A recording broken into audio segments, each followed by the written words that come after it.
साथियों कि फिर बात कही गई कि भाई यहाँ पर बहुत कम संख्या है। आप अच्छी तरह से जानते हैं कि इस दुनिया में के किसी भी देश में, इस दुनिया के, इसको बंद कर दो, इस दुनिया के किसी भी देश में कोई भी इंसान, इस दुनिया में किसी भी देश में कोई भी इंसान, कोई भी इंसान अगर सरकार के खिलाफ खड़ा हो जाता है, सत्ता के खिलाफ खड़ा हो जाता है, राज्य के खिलाफ खड़ा हो जाता है, तो पूरा समाज उसको अपना नेता स्वीकार कर लेता है ऐसा नहीं है? ऐसा नहीं? अगर कोई आदमी इतनी मर्दानगी दिखा दे कि वो सरकार के खिलाफ खड़ा हो जाए तो पूरे देश के लोग उसको नेता मान लेते हैं। लेकिन सम्मानित साथियों, इस देश में, पूरी दुनिया में, किसी भी देश में अगर कोई इंसान पहले से चली आ रही व्यवस्था के खिलाफ अगर वो खड़ा हो जाता है तो उसका साथ देना आम बात नहीं होती है, वो आम लोग नहीं होते हैं। सबसे पहली बात तो उसको सामाजिक बहिष्कार को झेलना पड़ता है। और इस दुनिया में, मानव जगत के अंदर सामाजिक बहिष्कार से बड़ा कोई दंड नहीं। जेल काट लेगा, मृत्यु दंड स्वीकार कर लेगा, लेकिन अगर सामाजिक बहिष्कार किसी का हो जाए तो वो उस पे वो झेलना भारी पड़ जाता है। इसलिए सम्मानित साथियों, जैसा कि अभी साथियों ने बताया कि मैंने आज से कुछ दिन पहले भगवान सिंह यादव जी के लिए पक्ष में एक पोस्ट डाली। साथियों, मेरा 99% मेरे प्रेडिक्शन फेल नहीं होते हैं। 99% मेरे प्रेडिक्शन, भविष्यवाणी जिसे हम हिंदी शब्द में यूज करते हैं, वो फेल नहीं होते हैं। क्योंकि साथियों, मैंने MA साइकोलॉजी से किया है, मैंने LLB किया है, LLM किया है, MPhil किया है, PhD किया है, यानी कि LLD किया है, संविधान में PhD किया है, और उसमें सारी की सारी रिसर्च जो होती है वो पूरी प्रिडिक्शन के ऊपर डिपेंड होती है। जिसका जितना सटीक प्रिडिक्शन होगा उसकी उतनी अच्छी ही उसकी रिसर्च होती है। तो इसलिए जब मैंने यादव जी के बारे में मैंने कहा तो लोगों ने मुझसे कहा कि यार वो तो बहुत बड़े महापुरुष हैं ललित सिंह यादव जी, आपने ऐसे कैसे बोल दिया? तो साथियों, जैसे साथ में बताया कि कोई जन्म से नहीं होता है, कोई महापुरुष वो कर्म से होता है, उसको मौका मिलना चाहिए। तो इसलिए सम्मानित साथियों, मैं धन्यवाद करता हूँ। दूसरी बात, तर्कशील इंसान और जिंदा मछली। तर्कशील इंसान और जिंदा मछली हमेशा धारा के विपरीत चलती है। अगर मछली की जान चली गई तब वो धारा के अनुकूल बह जाती है, और जब तक उसमें जान होती है तो वो अपने आप को मछली तभी मानती है जब धारा के विपरीत चलती है। ठीक उसी प्रकार से ये मनुष्य का, ह्यूमन का नेचर है। जैसा कि अभी बात चल रही थी कि 13वीं का मामला था, मृत्यु भोज का मामला था। साथियों, कोई भी प्रथा ऐसे अचानक से नहीं लॉन्च हो जाती है। वो पहले हॉबी में आती है, फिर वो प्रथा में आती है, फिर रूढ़ी में आती है, और फिर उस रूढ़ी को खत्म करने के लिए कहीं पे कानून बनते हैं, कहीं पे रूढ़ी ही कानून बन जाती है, कहीं पर रूढ़ी ही कानून बन जाती है, कहीं पे उस रूढ़ी को समाप्त करने के लिए कानून बनाए जाते हैं। तो थोड़ा सा मामला इसको हम लोगों को समझना है कि ये 13 दिन का जो मामला था, ये 13 दिन का जो मामला था, ये मामला कोई एकदम किसी के कहने से लॉन्च नहीं हो गया समाज में। ये एक दौर था जब कभी किसी का,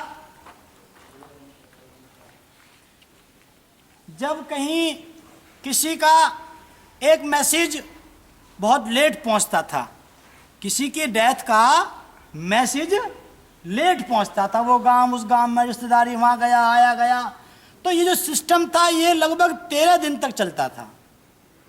तो 13 दिन के जो खाना है, जो लास्ट में जो खाना होता था, उसको हम 13वीं का लास्ट खाना बोलते थे। इसलिए वो उस समय की आवश्यकता थी। कोई ये नहीं है किसी हम ये कह दें कि भाई ब्राह्मण समाज के कहने से ऐसा हो गया, ऐसा नहीं है।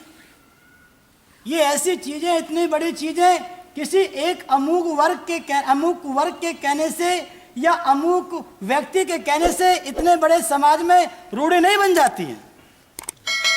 समय लगता है रूढ़ी बनने में, समय लगता है, हजारों साल लगती हैं। और उसके बाद आज का जो माहौल है, आज का जो समय है, आज तो आप अपनी बात को 13 मिनट में विदेश पहुंचा सकते हैं। उस समय आना जाना लगता रहता था, चलता था, तो हम लोग खाना खाते रहते थे, आते जाते रहते थे। 13वें दिन हम लास्ट कर देते थे। लेकिन आज की आवश्यकता ये नहीं है। आज परिस्थितियां दूसरी हैं, लोगों के पास समय भी नहीं है। लोग क्या करते हैं, जब से ये प्रथा में बदला तो इतना दबाव आता है इंसान के ऊपर कि वो कर्जा तक भी उठा लेता है। नहीं सर, जब वो कर्जा उठा लेता है, शादियों में हम कर्जा उठा लेते हैं, एक के हम 4 पैसा ब्याज भर देते हैं, 1 रुपये का 4 रुपये ब्याज दे देते हैं, फिर भी उसका साहूकार का मूल बना रहता है। तो हमको इस बात को समझना है कि जो हमारे, पहली बात, संसाधन बहुत कम होते जा रहे हैं, पानी की शॉर्टेज होती जा रही है, खाने की शॉर्टेज होती जा रही है, सब चीज़ की होती जा रही है। तो क्यों ना हम इसको बचाएं, समय को बचाएं। तो इन सब चीज़ों को ध्यान में रखते हुए ये जो शुरुआत की है, उस प्रथा को हमने उसके सामने जो कुवर्ड यूज किया है कि हमने उसको कुप्रथा के रूप में हमने जो इसमें समाज में लॉन्च किया, ये तर्कशील बात है। हम अगर एकदम से ये कह देते हैं कि ये प्रथा जो है पहले से फलाने समाज के द्वारा थोपी गई है, हम इसका बहिष्कार करते हैं, या हम ये कह देते हैं कि भाई कोई अगर आपको आमंत्रित करने के लिए आता है कि हम 13वीं में आपको खाना खिलाने के लिए हम आपको आमंत्रित करने के लिए आए हैं, तो हम उनसे ये भी कह देते हैं एक प्रकार से कि भाई हम आपके खाने में नहीं आएंगे। इसकी जगह पे आप लोग ऐसा कहें कि भाई आपको इस बारे में थोड़ा तार्किक बात करनी चाहिए बैठ करके। भाई ये 2 बात हमारी हैं, 2 बात आपकी हैं, हम थोड़ी 2 बात आपस में करेंगे, तर्क के आधार पे हम लोग बातचीत करेंगे, तो वो आपकी बात को जरूर स्वीकार करेगा कि बात इस आदमी की बात में दम है। अगर आपने सीधा ये कह दिया कि भैया मैं तो रोटी खाने नहीं आऊँगा, तो वो फिर आपके अगेंस्ट हो जाएगा, फिर ज़्यादा खर्चा करेगा। सारे पैर तो बुला रहा, मैं 500 अब बुलाऊंगा 1000, तेरी बुद्धि ठीक करूंगा। तो वो तो मिसगाइड हो गया बंदा वो। तो इसलिए सम्मानित साथियों, हमको तर्क के आधार पर, हम इस दुनिया में, अभी यादव जी ने कहा था, कहाँ गए वो साहब यादव जी, निकल गए हैं, चले गए। तो उन्होंने कहा था कि तर्क के आधार पर ही हम दुनिया को जीत सकते हैं।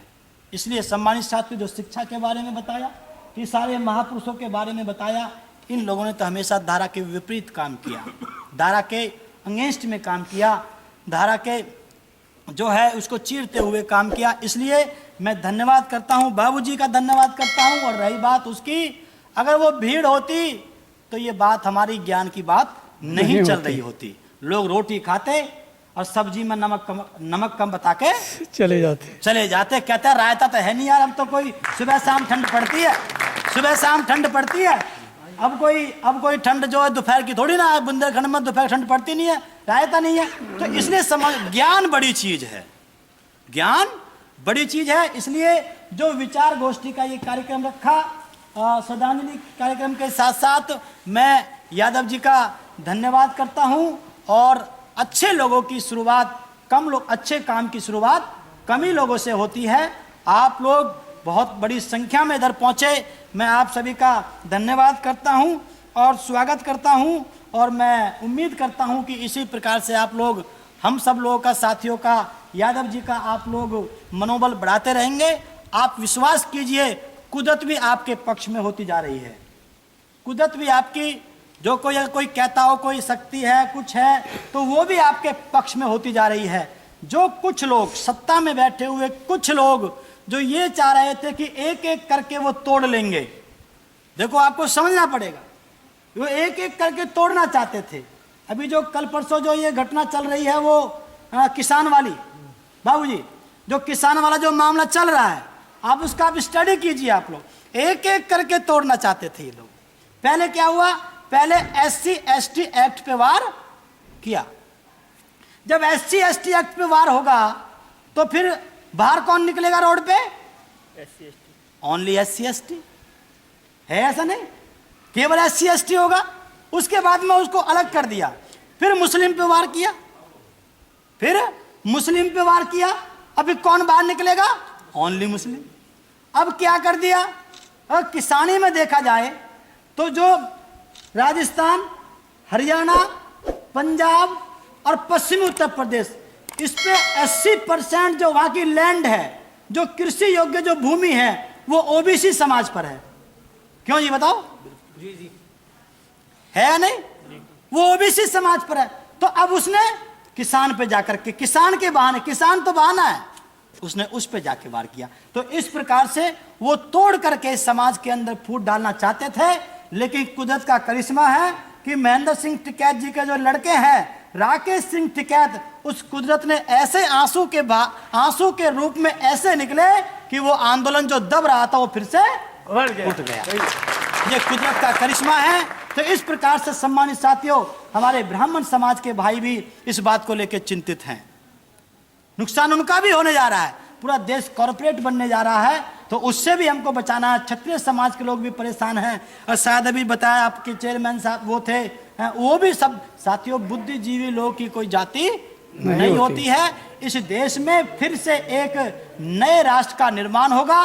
बुद्धिजीवी सभी समाज के लोग जातिवाद से ऊपर उठ करके इस देश में मानवता के कल्याण के लिए काम करेंगे और इस देश में फिर से राष्ट्र का निर्माण होगा और बहुजन महापुरुषों की, सब समाज के महापुरुषों की विचारधारा स्थापित होगी और ये देश फिर से सोने की चिड़िया बनेगा।